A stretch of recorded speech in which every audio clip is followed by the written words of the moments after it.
What secrets did the children of Nazi leaders hide when they grew up? How were their lives affected by their family's past? In this video, we will show you what happened to them and reveal some surprising truths about the aftermath of World War II. Gudrun Himmler. Gudrun Himmler, born on the 8th of August 1929, was the only child of Heinrich Himmler. Despite the notorious history associated with her father, who was one of the key architects of the Holocaust, she remained a staunch supporter of him until her death in 2018. Heinrich Himmler had a special fondness for his daughter, ensuring she was flown to his Berlin offices from her residence in Munich, where she lived with her mother. He maintained close contact with her, making daily phone calls when she was at home and sending weekly letters. Heinrich affectionately referred to her by her childhood nickname, Poopy. She also joined him during certain official functions. She contested the widely accepted belief that her father committed suicide by biting into a hidden cyanide capsule. Instead, she insisted he was assassinated. Following World War II, both she and her mother were apprehended by American forces and detained in a series of camps situated in Italy, France, and Germany. They were summoned to Nuremberg to provide testimony at the trials, and subsequently released in November 1946. Throughout her life, Gudrun worked diligently to preserve her father's image and memory. She became an integral part of the Stille Hilfe, Silent Aid, a secretive organization providing support to arrested, condemned, or fugitive former SS members. Her involvement with the organization was a testament to her unwavering loyalty towards her father's legacy. Martin Bormann, Jr. Martin Bormann, Jr., the eldest son of Nazi Party official Martin Bormann, has lived a life marked by the heavy legacy of his father's infamous identity. Born on April 14, 1930, he was only a child during the height of his father's power and the atrocities of World War II. Growing up under the shadow of his father's prominent position in Hitler's inner circle, Bormann Jr.'s childhood was far from ordinary. However, the young Bormann was kept sheltered from the gruesome reality of the Nazi regime. After the war, he was confronted with the horrific actions attributed to his father, a realization that led him on a journey of remorse and redemption.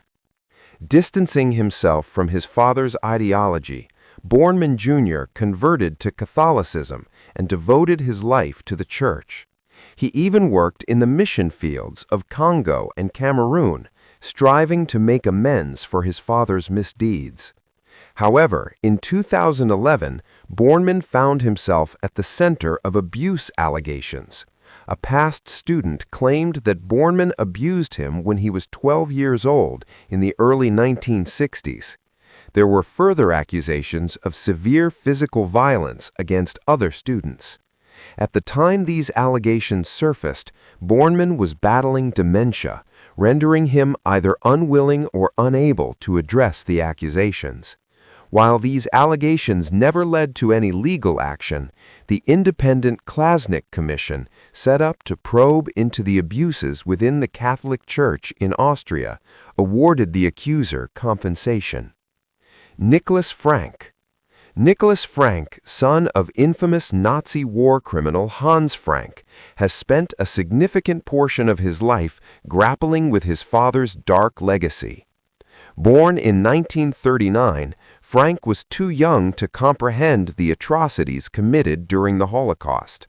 However, his adulthood has been largely consumed by a quest to understand and publicly denounce his father's actions.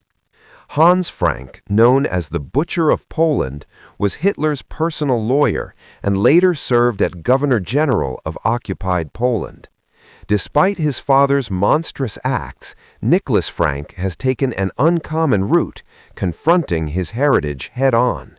He has written several books, including In the Shadow of the Reich, which detail his efforts to comprehend his father's deeds and their impact on his life.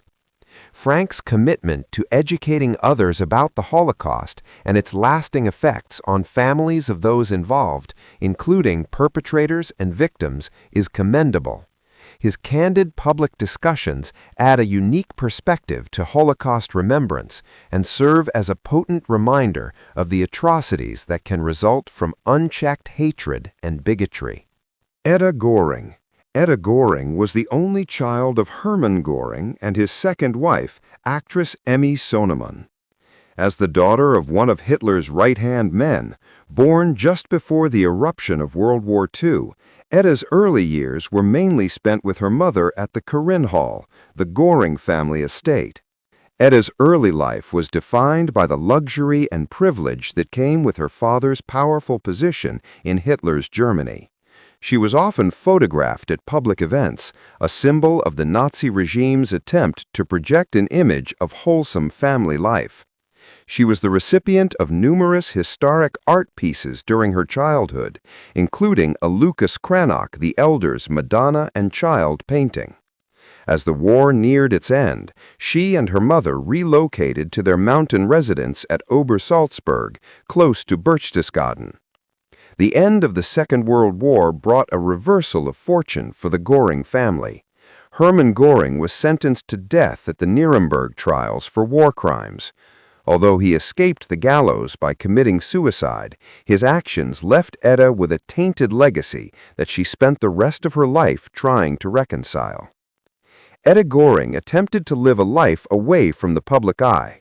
She rarely spoke about her father in public, but maintained that he was a good man in private conversations.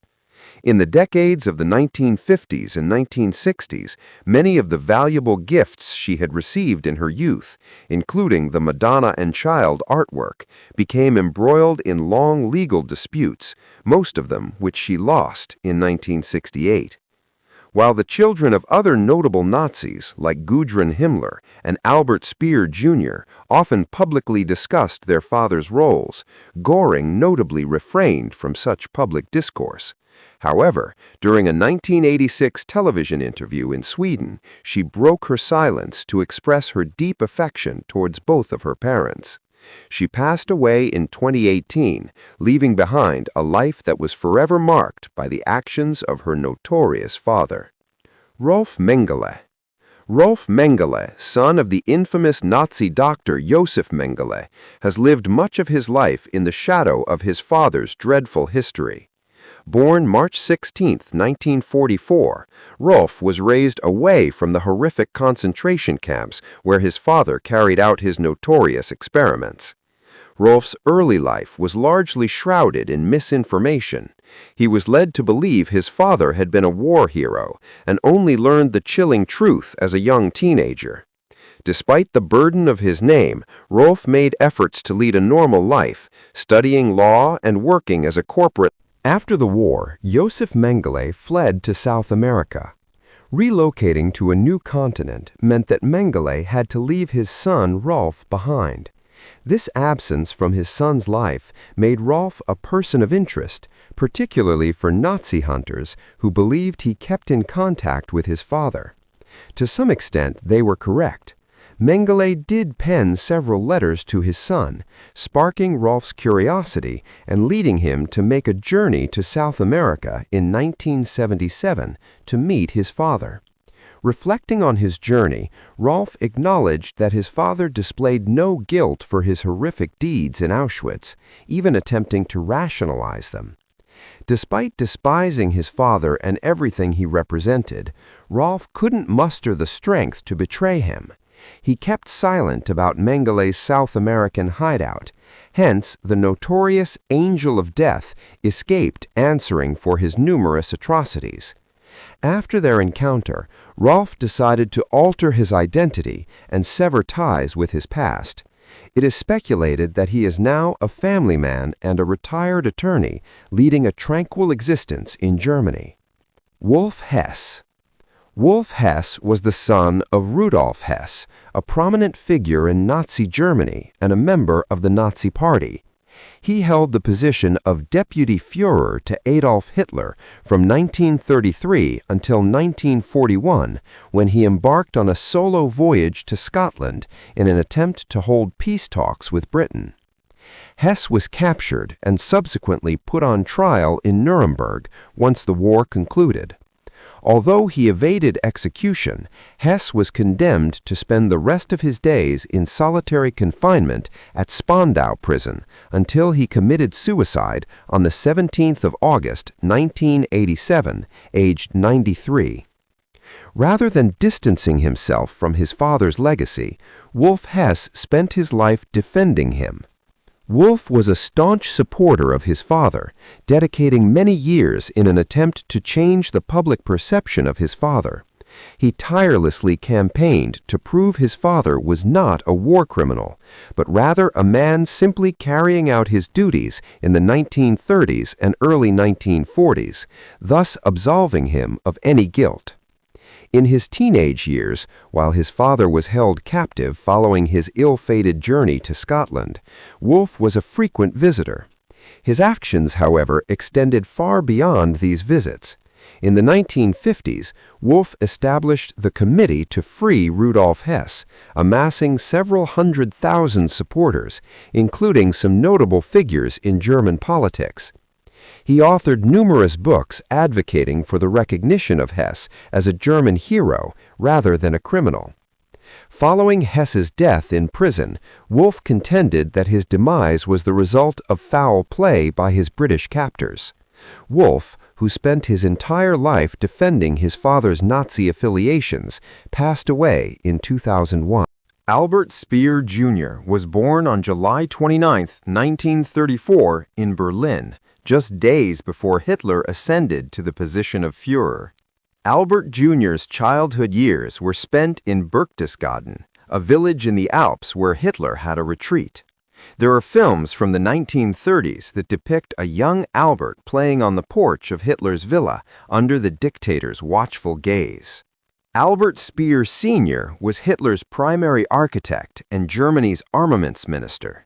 Speer Sr. utilized his organizational skills to sustain the weapons production, greatly reliant on forced labor, which effectively extended the duration of the war.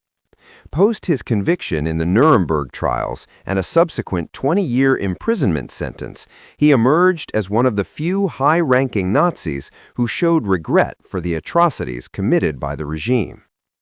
Following his father's incarceration for war crimes, the Speer family took refuge with Albert Jr.'s grandparents in Heidelberg. During this period, Albert Jr. developed a severe stutter, which he eventually managed to overcome. He initially trained as a carpenter before shifting his focus to architecture. Albert Jr. was adamant that his career choice of architecture was not influenced by his father. In an interview with Süddeutsche Zeitung in 2010, he refrained from discussing his father, who passed away in 1981. "I have tried my whole life to separate myself from my father, to distance myself," he said. Albert Jr. passed away at his Frankfurt residence on September 15th. He was 83 years old.